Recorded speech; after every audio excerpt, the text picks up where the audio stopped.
녹십자의 혈액 제제와 SK바이오팜의 뇌전증 신약이 미국 시장에서 가파르게 성장하고 있습니다. SK바이오팜의 신약은 현지에서 경쟁사 약물을 압도하는 효과를 입증하고 있고 녹십자 혈액 제제 역시 현지 공급 부족으로 매출이 가파르게 성장 중인 것으로 나타났습니다. 산업부 이서우 기자와 알아봅니다. 이 기자, 이 SK바이오팜의 뇌전증 신약 이름이 세노바메이트입니다. 네. 이게 연매출 1조 원, 글로벌 블록버스터의 의약품 후보로 유력하다는 거죠? 네, 벌써 한 5천억 원 정도 나오고 있어서 유력하다 이런 분석이고요. 예. 최대 의약품 시장인 미국에서 먼저 매출이 이제 급성장을 하고 있습니다. 허가 자체도 국내보다 미국에서 먼저 받았고요. 또 곧바로 미국 자회사인 이 SK 라이프 사이언스를 설립을 해서 현지에서 직접 판매 체계를 구축했습니다. 이 2년간 적자를 기록한 SK 바이오팜이 지난해에 영업이익 963억 원으로 흑자 전환한 배경도요. 이 바로 세노바메이트의 글로벌 매출이 급성장했기 때문입니다.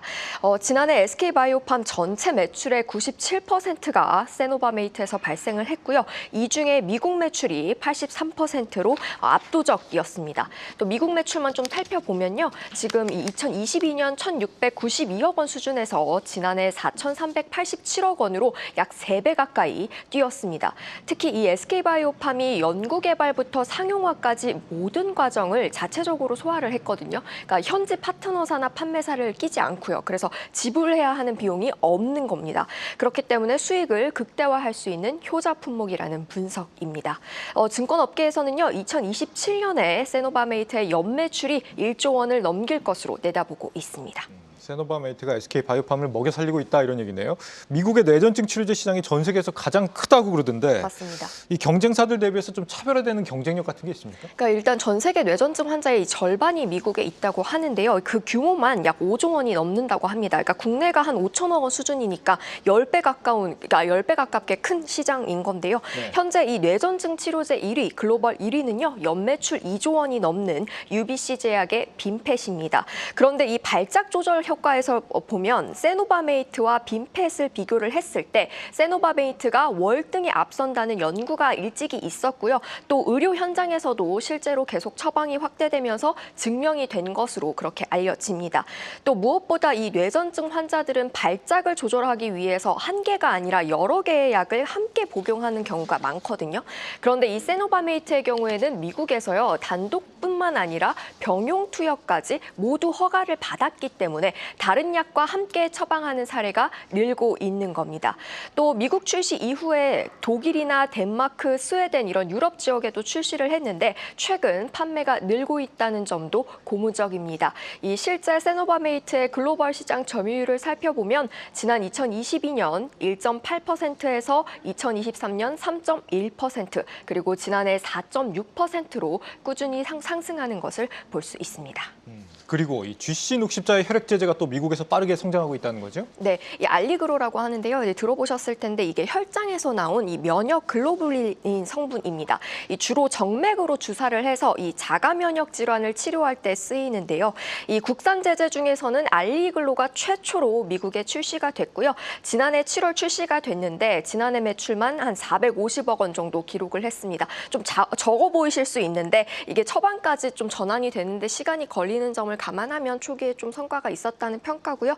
그리고 최근에 또 이 미국의 대형 처방집 4곳 이상의 등재가 완료가 되면서 올해 하반기부터는 처방이 본격적으로 확대될 것이라는 그런 관측입니다. 녹십자는 올해 알리글로의 미국 매출이요 1,500억 원 수준이 될 것이라고 전망하고 있습니다.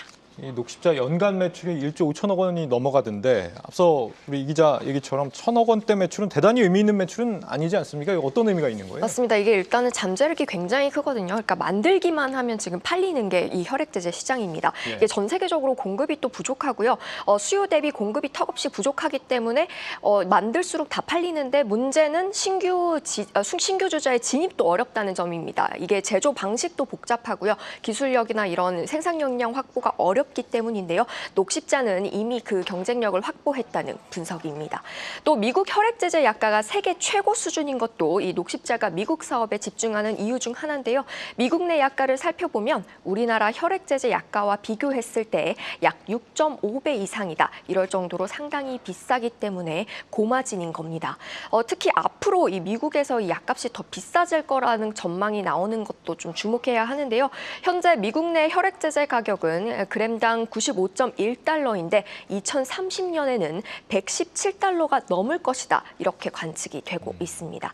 이 같은 예측으로 인해서 녹십자는 이 알리그로의 연매출을 오는 2033년까지 1조 원을 넘기겠다는 목표입니다. 네, 성장성이 굉장히 높은 시장이라는 거네요. 투자 관점에서는 뭐 이런 게 상당히 의미가 있죠. 현지 공급망도 대거 늘리는 중이라고요? 맞습니다. 최근에 ABO 홀딩스라고 이 혈액원을 운영하는 미국 업체를 인수를 했습니다.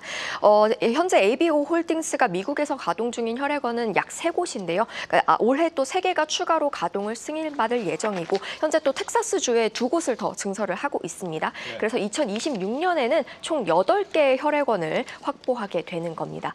이렇게 되면 앞으로 의약품 관세 우려에 대해서도 좀 영향이 덜하다 이런 분석이 나오는데요. 미국 정부 입장에서는 자국민을 위한 필수 의약품이고 또 공급도 충분히 하지 않기 때문에 사실 관세 대상에서 제외될 가능성이 높다는 겁니다. 또 말씀드린 것처럼 이 알리글로 원료를 미국에서 조달 및 생산하고 있다는 점에서 관세 여파가 적을 것이다. 그러니까 정부와 협상력이 있을 것이다. 이런 게 이제 녹십자의 설명입니다. 또 최악의 경우에는 원료뿐만 아니라 완제 의약품 생산까지 현지 위탁 생산 기업에 맡기는 방안을 검토를 하면서 영향을 최소화하겠다는 계획입니다. 네, 미국에서 연매출 1조 원 의약품으로 성장이 기대되는 바이오 신약들에 대해서 산업부 이서우 기자와 알아봤습니다.